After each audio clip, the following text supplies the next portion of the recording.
सभी दोस्तों को जय हिंद, वंदे मातरम। स्वागत है आप सभी को आपके अपने परिवार एंड स्टडी पॉइंट में। साथियों, आज के क्लास में देखेंगे रेलवे ग्रुप डी एग्ज़ाम में जितने भी आपके प्रीवियस ईयर में साइंस जीके के मोस्ट इम्पॉर्टेंट प्रश्न जो पूछे गए हैं सबसे ज़्यादा बार, उन सारे प्रश्नों का निचोड़ संग्रह करेंगे आज की क्लास में, जिसमें टॉप 100 क्वेश्चन आपके लिए लेकर आए साथी।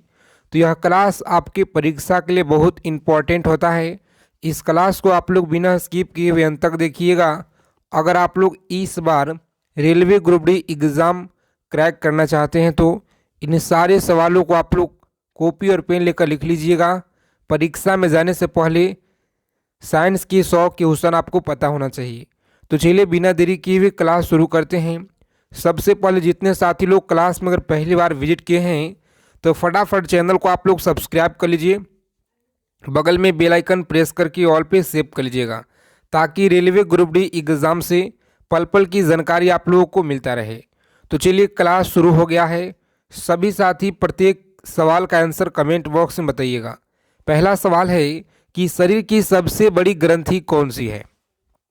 बताइए, शरीर की जो सबसे बड़ी ग्रंथि है यह कौन सी है जी? तो अच्छे से आप लोग याद रखिएगा, यहाँ पे लार ग्रंथि है, थायराइड ग्रंथि है, यकृत होगा। सही आंसर बताइए। बताइए, अमाशय होगा जी।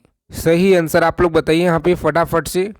इस क्वेश्चन का राइट आंसर क्या है?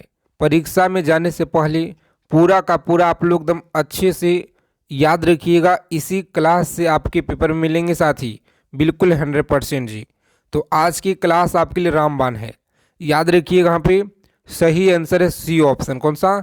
यकृत। आप लोग याद रखिएगा, राइट आंसर है जी। आगे देखेंगे, अगला क्वेश्चन है कि मनुष्य में मादा जनन अंग से किस हार्मोन का स्राव होता है? बताइए, मनुष्य में मादा जनन अंग से किस हार्मोन का स्राव होता है? तो याद रखेंगे सी ऑप्शन को लॉक करेंगे एग्जाम में और आगे बढ़ेंगे जी। सी ऑप्शन हमारा सही आंसर है। चलिए देखिए, पूछा गया सवाल है आपके एग्जाम में। सभी साथी बताइए फटाफट से। रेलवे के परीक्षा में यह सवाल पूछे गए हैं कि मनुष्य में ऐच्छिक ग्रंथियों को नियंत्रण किसके द्वारा होता है जी? बताइए, सेरिब्रम के द्वारा, थायराइड के द्वारा, सेरिबेलम, इनमें से कोई नहीं। सही आंसर है आपका ए ऑप्शन। कौन सा? सेरिब्रम। आप लोग याद रखिएगा, ए ऑप्शन को लॉक करेंगे। आगे देखिए, पूछा गया सवाल है, सभी साथी फटाफट आंसर करेंगे। शरीर का जो तापक्रम है यह कहाँ नियंत्रित होता है? शरीर का तापक्रम कहाँ नियंत्रित होता है? तो साथियों अच्छे से आप लोग याद रखिएगा, सी ऑप्शन को लॉक करेंगे एग्जाम में। और नेक्स्ट आगे बढ़ेंगे, हाइपोथैलेमस। आप लोग याद रखिएगा। चलिए आगे चलने से पहले सभी साथी क्लास को आप लोग लाइक कर दीजिए।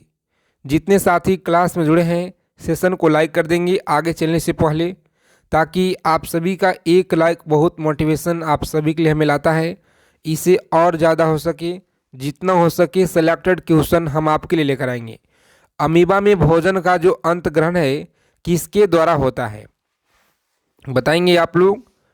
5 नंबर सवाल है, मोस्ट इम्पॉर्टेंट क्वेश्चन है जो आपके रेलवे की परीक्षा में यहाँ से पूछे गए हैं। अमीबा में भोजन का जो अंत ग्रहण है किसके द्वारा होता है? तो सही आंसर है साथी ए ऑप्शन, कुटपाद के द्वारा होता है। याद रखिएगा। आगे देखेंगे यहाँ पे कि निम्न में से कौन सा एंजाइम लार में पाया जाता है? बताइए, निम्न में से कौन सा एंजाइम लार में पाया जाता है? तो साथियों याद रखिएगा, सी ऑप्शन को लॉक करेंगे। टाइलिन आप लोग याद रखेंगे। कौन सा? टाइलिन आप लोग याद रखिएगा। चलिए सभी साथी क्लास के फ्री पीडीएफ के लिए टेलीग्राम को चैनल को आप लोग ज्वाइन कीजिए, जिसका लिंक आपको डिस्क्रिप्शन में दिया गया है। वह प्रक्रिया जिसके द्वारा मनुष्य सांस ग्रहण करता है तथा छोड़ता है, तो वह क्या कहलाता है? बताइए आप लोग। इस क्लास को बिना स्किप किए अंत तक देखिएगा, क्योंकि इस क्लास में हम आपके लिए पूरा साइंस कवर किए हैं जो आपके परीक्षा में सबसे ज़्यादा बार सवाल पूछे गए हैं जी। तो याद रखिएगा आप लोग, इस क्वेश्चन का राइट आंसर है बी ऑप्शन। बी ऑप्शन को लॉक करेंगे और आगे बढ़ेंगे। सभी साथी बताइए कि ऊर्जा उत्पादन के लिए कोशिका जो पर्याय है यह किसका उपयोग करती है? बताएंगे 8 नंबर सवाल है आपकी स्क्रीन पे। ऊर्जा उत्पादन के लिए कोशिका पर्याय किसका उपयोग करती है? तो सही आंसर है बी ऑप्शन। कौन सा? ग्लूकोज आप लोग याद रखेंगे साथी, बिल्कुल राइट आंसर है जी। आगे देखेंगे 9 नंबर सवाल है आपकी स्क्रीन पे। किस अभिक्रिया के द्वारा पौधे में ऑक्सीजन बाहरी वातावरण के कोशिकाओं में पहुंच आता है? चलिए सभी साथी बताइए फटाफट से राइट आंसर जी। किस अभिक्रिया के द्वारा पौधे में ऑक्सीजन बाहरी वातावरण के कोशिकाओं में पहुंचाता है? तो सही आंसर आप लोग याद रखिएगा, यहाँ पे मोस्ट इम्पॉर्टेंट यह सवाल है आपकी परीक्षा के लिए, जो आपके एग्जाम में लगातार पूछे गए हैं। सही आंसर आप याद रखेंगे, यहाँ पे लॉक करेंगे ऑप्शन बी को और आगे बढ़ेंगे। कौन सा है? बी ऑप्शन, विसरण याद रखिएगा। देखिए आज की क्लास में बायोलॉजी हो गया, फिजिक्स हो गया और केमिस्ट्री हो गया, यानी तीनों का तीनों जो आपका सब्जेक्ट है हम लोग निचोड़ संग्रह करेंगे। तो सभी साथी एक एक सवालों को कॉपी पेन लेकर लिख लीजिएगा, आपके पेपर में सवाल यहीं से मिलेंगे जी। श्वास की अभिक्रिया में खाद्य पदार्थ की जो परिणति है यह क्या होती है? परिणति क्या होती है? तो प्यारे साथियों आप लोग याद रखेंगे, ए ऑप्शन को लॉक कीजिएगा, विघटन कहलाता है। आगे देखेंगे यहाँ पे 11 नंबर सवाल है आपकी स्क्रीन पे। खाद्य पदार्थ का पौधे में हस्तांतरण का मुख्य जो रूप है यह कौन सा है? बताइए आप लोग, हस्तांतरण का मुख्य रूप कौन सा है? तो प्यारे साथियों आप लोग याद रखिएगा, सी ऑप्शन को लॉक करेंगे, सुक्रोज आप लोग याद रखिएगा जी। चलिए बताएंगे यहाँ पे एक स्वस्थ मनुष्य का रक्तचाप क्या होता है? एक स्वस्थ मनुष्य का जो रक्तचाप है, यह सवाल आपके सभी परीक्षा में पूछे गए हैं, चाहे रेलवे का पेपर देखिए, एसएससी का पेपर देखिए प्रीवियस ईयर का, यूपी पुलिस और बिहार पुलिस, सभी एग्जाम में यह सवाल पूछे गए हैं जी। तो अच्छे से आप लोग याद रखिएगा, 120 से लेकर के 80 होता है, ठीक है, 120 से 80, बी ऑप्शन हमारा राइट आंसर रहेगा। आगे देखेंगे 13 नंबर सवाल है, सभी को बताना है कि मनुष्य के मस्तिष्क का जो सबसे बाहरी झिल्ली है यह कौन सा है? मनुष्य के मस्तिष्क की सबसे बाहरी झिल्ली कौन सा है? तो प्यारे साथियों आप लोग याद रखिएगा, ड्यूरामीटर, सी ऑप्शन हमारा राइट आंसर रहेगा जी, सी ऑप्शन। फ्री पीडीएफ के लिए टेलीग्राम चैनल आप लोग ज्वाइन कर लीजिए, डिस्क्रिप्शन में आपको लिंक दिया गया है। मनुष्य के सूंघने की क्षमता को नियंत्रित करता है, सही आंसर याद रखेंगे, घ्राणेंद्रिय पाली याद रखिएगा, बी ऑप्शन हमारा राइट आंसर है जी। चलिए बताएंगे अगला क्वेश्चन है कि मनुष्य में बुद्धि एवं चतुराई का केंद्र कौन सा है जी? बताएंगे सभी साथी फटाफट से, मनुष्य में बुद्धि एवं चतुराई का केंद्र कौन सा है? तो प्यारे साथियों सी ऑप्शन को लॉक करेंगे एग्जाम में, सेरिब्रम आपको याद रखना है। आगे देखेंगे 29 नंबर सवाल है, सभी साथी बताइए फेफड़ा का जो आकार है यह क्या होता है? फेफड़ा का आकार आपको बताना है क्या होता है। तो जितने भी साथी बता रहे हैं यहाँ पे सी ऑप्शन बिल्कुल सही आंसर है। कौन सा? सी ऑप्शन को लॉक करेंगे, शंकु का आकार होता है। आगे चलने से पहले जितने साथी क्लास में अगर पहली बार विजिट किए हैं तो फटाफट से आप लोग चैनल को सब्सक्राइब कर लीजिएगा साथियों, ताकि रेलवे ग्रुप डी एग्ज़ाम से सभी इन्फॉर्मेशन जानकारी आपको समय से मिले, ठीक है। तो उस चैनल को आपको सब्सक्राइब करके रखना है। भोजन का पाचन किस प्रक्रिया की अभिक्रिया है? बताइए भोजन का पाचन किस प्रक्रिया की अभिक्रिया है? तो सही आंसर आप लोग याद रखिएगा, लॉक करेंगे यहाँ पे साथी ऑप्शन ए को और आगे बढ़ेंगे। कौन सा है जी? उपपाच्य आप लोग याद रखिएगा। चलिए तो अब यहाँ पे आपका केमिस्ट्री का क्वेश्चन शुरू होता है जी। कम से कम हम लोग 30 क्वेश्चन देखेंगे, उसके बाद फिजिक्स के देखेंगे। तो एक एक सवालों को आप लोग लिख लीजिएगा, परीक्षा में जाने से पहले बहुत महत्वपूर्ण क्वेश्चन लेकर आए हैं आपके लिए। आगे देखिए, निम्न में से कौन ऑक्सीजन नहीं है? बताइए कौन ऑक्सीजन यहाँ पे नहीं है? 4 विकल्प दिए गए हैं साथी, और आप लोग फटाफट से कमेंट करके बताइए। सभी साथी प्रत्येक सवाल का आंसर आप लोग बताइएगा कमेंट बॉक्स के माध्यम से, ताकि जो भी आपके मन में डाउट है साथ में ही क्लियर होते जाए जी। तो याद रखेंगे आप लोग, सही आंसर आपका है ऑप्शन नंबर ए। आप लोग याद रखिएगा कौन सा, ए ऑप्शन को लॉक करेंगे एग्जाम में और आगे बढ़ेंगे जी। चलिए सभी साथी बताएंगे, मोस्ट इम्पॉर्टेंट सवाल है जो आपके रेलवे की परीक्षा में पूछे गए हैं। नमक के घोल में सिल्वर नाइट्रेट का घोल डालने पे दही जैसे पदार्थ उत्पन्न होता है, यह कौन सा अभिक्रिया है? बताइए, यह कौन सा अभिक्रिया है? विस्थापन है, उदासीनीकरण है, संयोजन है, अवक्षेपण है। कम समय में जितना हो सके ज़्यादा से ज़्यादा क्वेश्चन आपके लिए लेकर आएंगे जी। ठीक है, तो टॉप 100 क्वेश्चन रोजाना हम लोग करेंगे। सभी साथी क्लास में रोजाना जुड़िए। आप लोग लाइव सेशन भी आपको दिया जाता है, समय से आप लोग जुड़िएगा। क्लास में शाम को 7 PM पे आपको लगातार दिया जा रहा है। याद रखेंगे यहाँ पे सही जवाब है इस क्वेश्चन का ऑप्शन नंबर बी। आप लोग याद रखिएगा कौन सा, उदासीनीकरण आप लोग याद रखेंगे जी। चलिए देखेंगे नेक्स्ट क्वेश्चन है, संरक्षण किस प्रकार की अभिक्रिया है? सभी साथी बताइए फटाफट से, क्षारण किस प्रकार की अभिक्रिया है? तो प्यारे साथियों आप लोग याद रखिएगा, यहाँ पे लॉक करेंगे सी ऑप्शन को और आगे बढ़िएगा। कौन सा जी? सी ऑप्शन आप लोग याद रखेंगे, उपापाच्य अभिक्रिया आप लोग याद रखिएगा। आगे देखेंगे किसी रासायनिक अभिक्रिया में ऑक्सीजन के अनुपात को बढ़ाना क्या कहलाता है? बताइए, 4 नंबर सवाल है आपकी स्क्रीन पे और यह सवाल आपके रेलवे की परीक्षा में लगातार पूछे गए हैं। तो सभी साथियों को याद रखना है पे साथी, सही जवाब क्या रहेगा? तो जितने भी साथी लोग बता रहे हैं बी ऑप्शन याद रखिएगा, उपचयन अभिक्रिया कहलाता है। आगे चलने से पहले क्लास को आप लोग लाइक कर देंगे और सभी साथी चैनल को आप लोग सब्सक्राइब कर लीजिएगा। देखिए अगला क्वेश्चन है कि निम्न में से कौन सी अभिक्रियाओं के युग्म हमेशा साथ साथ होते हैं? बताइए, हमेशा साथ साथ होते हैं। तो सही आंसर आप लोग याद रखिएगा, यहाँ पे लॉक करेंगे साथियों सी ऑप्शन को जी। कौन सा? उदासीनीकरण की आप लोग याद रखिएगा। चलिए देखेंगे नेक्स्ट क्वेश्चन है, सोडियम हाइड्रोक्साइड और हाइड्रोक्लोरिक अम्ल की अभिक्रिया से सोडियम क्लोराइड और जल बनाते हैं, यह कौन सी अभिक्रिया है? बताएंगे आप लोग, यह कौन सी अभिक्रिया है? 6 नंबर सवाल है आपकी स्क्रीन पे और यह क्वेश्चन आपकी मोस्ट इम्पॉर्टेंट है। इसे आप लोग स्टार लगा लीजिएगा। आपके शिफ्ट में चाहे आपका फर्स्ट शिफ्ट हो या सेकेंड हो साथी, या आपका थर्ड शिफ्ट हो, किसी न किसी शिफ्ट में यह सवाल आपको देखने को मिलेंगे। तो अच्छे से आप लोग याद रखिएगा, यहाँ पे सही आंसर है ए ऑप्शन। कौन सा? उदासीनीकरण आपको याद रखना है। ठीक है, आगे देखेंगे पूछा गया सवाल है, किसी अभिक्रिया में भाग लेने वाले पदार्थ क्या कहलाते हैं?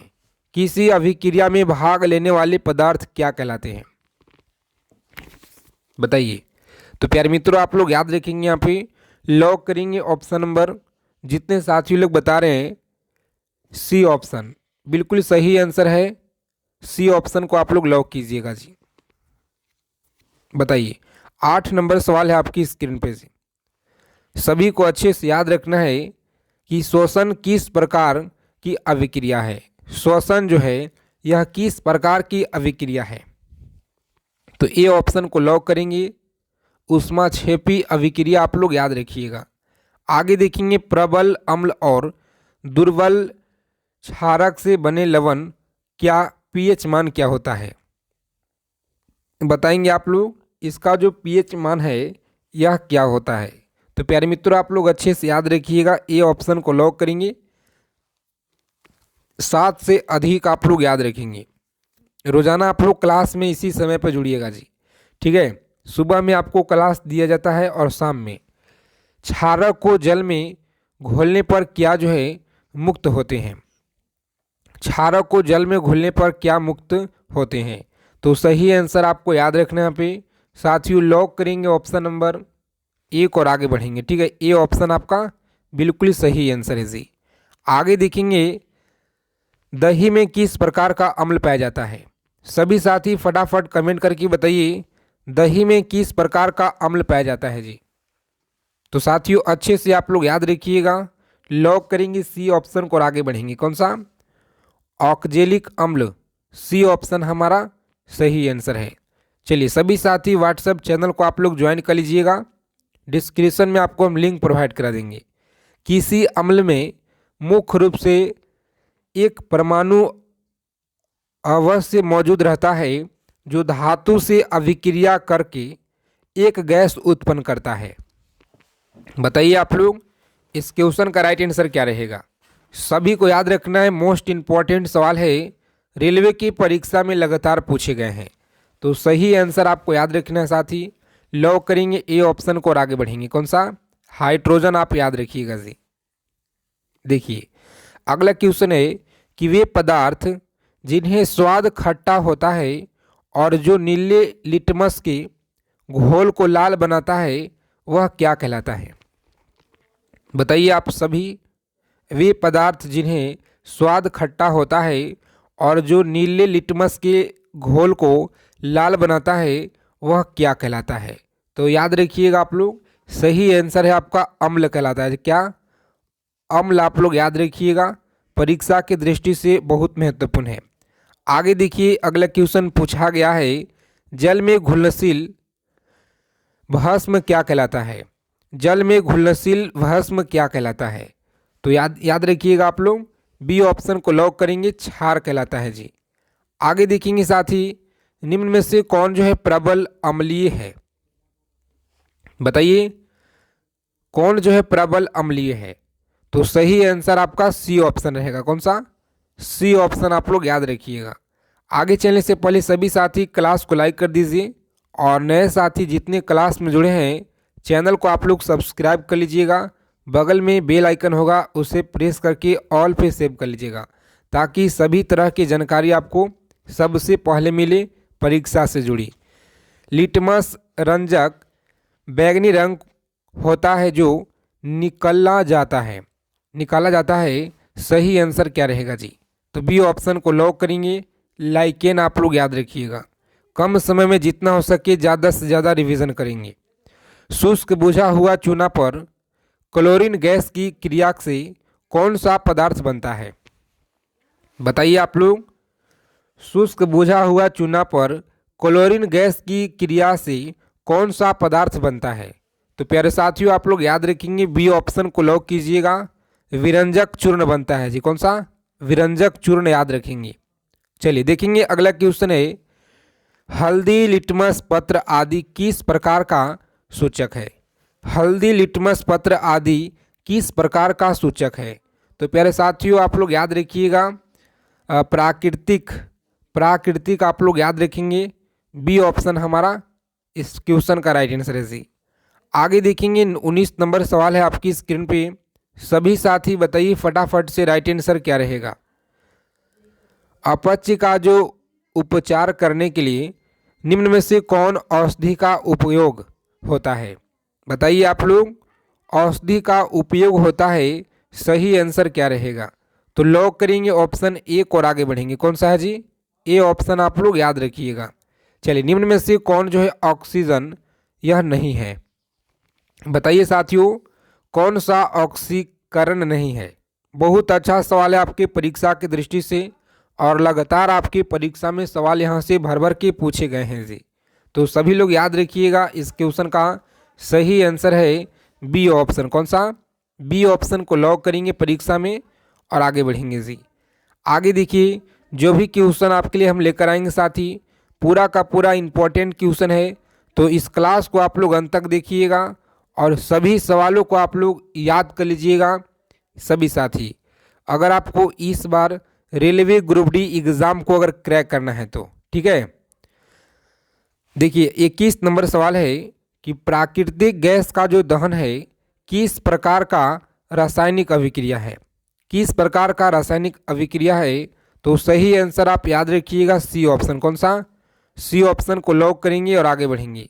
आगे देखिए 22 नंबर सवाल है, कॉपर चूर्ण को वायु में गर्म करने पर उसके सतह पे कॉपर ऑक्साइड की जो एक परत है जम जाती है इस परत का रंग कैसा होता है?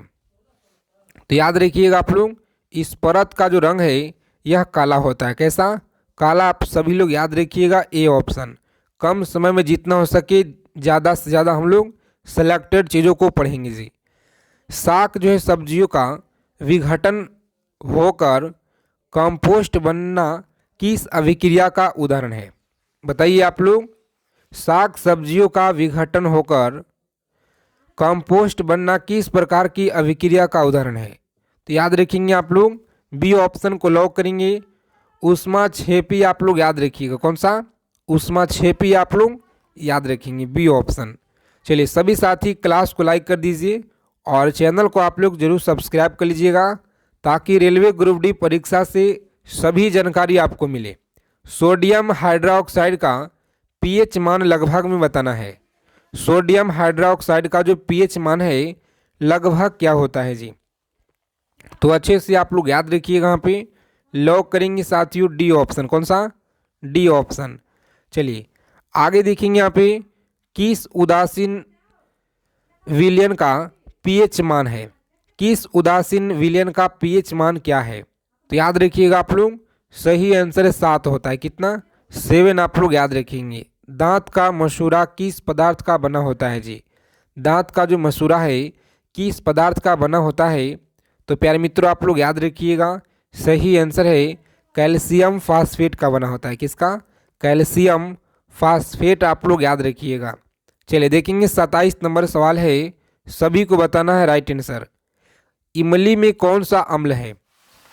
इमली में यह कौन सा अम्ल होता है जी? तो अच्छे से आप लोग याद रखिएगा, बी ऑप्शन को लॉक करेंगे। टार्टेरिक अम्ल आप लोग याद रखिएगा, बी ऑप्शन टार्टेरिक अम्ल। आगे देखेंगे अगला प्रश्न है कि उपचयन अपचयन अभिक्रिया को क्या कहते हैं? सभी लोग बताइए यहाँ पे कमेंट करके आप लोग फटाफट से बताइएगा और इस क्लास को आप लोग अंत तक देखिए अगर आपको इस बार एग्ज़ाम को क्रैक करना है तो। ठीक है, उपचयन अपचयन अभिक्रिया को क्या कहा जाता है? तो प्यारे साथियों बी ऑप्शन आप लोग लॉक कीजिएगा। रेडॉक्स अभिक्रिया आप लोग याद रखिएगा, बी ऑप्शन हमारा सही आंसर है। आगे देखेंगे 29 नंबर क्वेश्चन है, दानेदार जास्ता पर तनु सल्फ्यूरिक अम्ल डालने पर कौन सा गैस जो है उत्सर्जित होता है?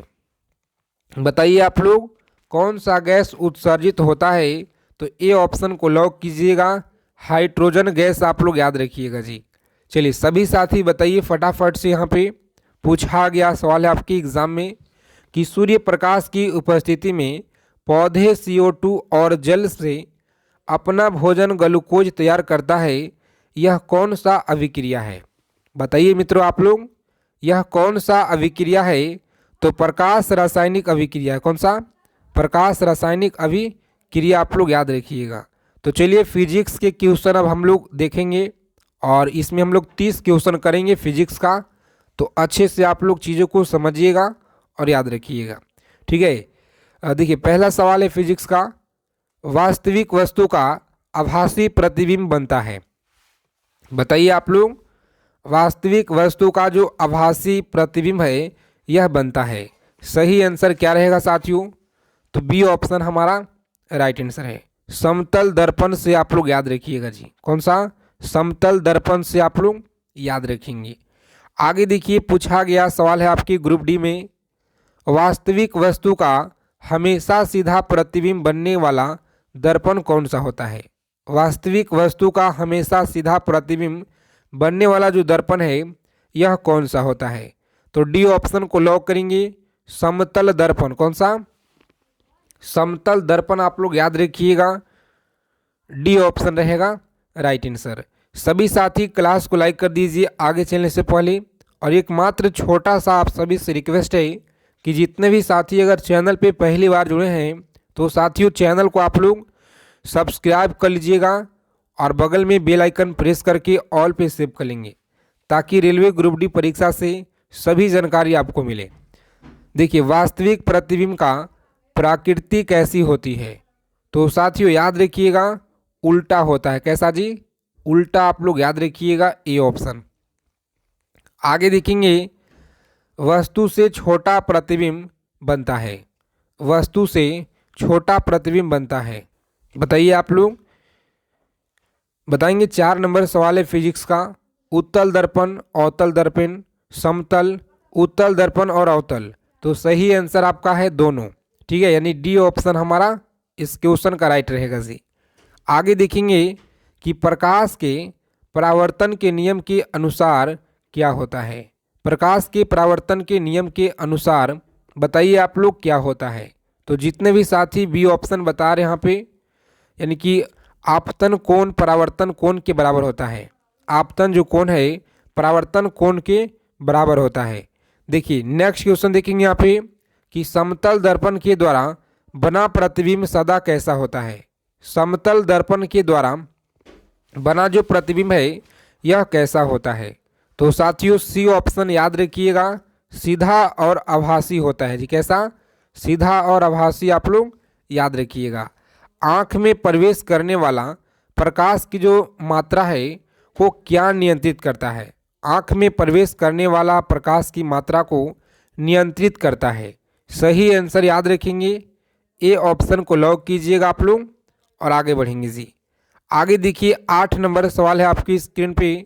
सूर्योदय और सूर्यास्त के जो समय सूर्य का गोला दिखता है, सूर्य का गोल दिखता है, सही आंसर क्या रहेगा जी। तो सी ऑप्शन को लॉक करेंगे आप लोग और आगे बढ़ेंगे। सभी साथी क्लास को लाइक कर देंगे। आगे चलने से पहले चैनल को आप लोग सब्सक्राइब कर लीजिएगा। यदि दर्पण में बना प्रतिबिंब हमेशा सीधा होता है आकार का तो वस्तु के बराबर है दर्पण। बताइए आप लोग। इस क्वेश्चन का राइट आंसर है साथी सी ऑप्शन। कौन सा? समतल। आप लोग याद रखिएगा, समतल आप लोग याद रखिएगा। समतल दर्पण के द्वारा बना प्रतिबिंब कैसा होता है। समतल दर्पण के द्वारा जो बना प्रतिबिंब है यह कैसा होता है। तो सही जवाब है काल्पनिक, याद रखिएगा। चलिए देखेंगे 11 नंबर सवाल है कि निम्न में से कौन सा पदार्थ लेंस के लिए प्रयुक्त नहीं किया जा सकता है। बताइए आप लोग। लेंस के लिए नहीं प्रयुक्त किया जा सकता है तो याद रखिएगा बी ऑप्शन को लॉक करेंगे। मिट्टी आपको याद रखना है जी। चलिए देखेंगे अगला क्वेश्चन है कि उत्तल लेंस की क्षमता क्या होता है। उत्तल जो लेंस की क्षमता है यह क्या होता है। ऋणात्मक होता है, धनात्मक, शून्य होगा या अन्य होगा। तो साथियों बी ऑप्शन को लॉक कीजिएगा आप लोग। धनात्मक आप लोग याद रखिएगा जी। चलिए देखिए लेंस की जो क्षमता का एसआई मात्रक है यह क्या होता है। लेंस की क्षमता की एसआई मात्रक आप लोग बताइए हमें। सभी साथी बताएंगे फटाफट कमेंट करके। तो जितने भी साथी लोग सी ऑप्शन बता रहे हैं यहाँ पे डायोप्टर आप लोग याद रखिएगा।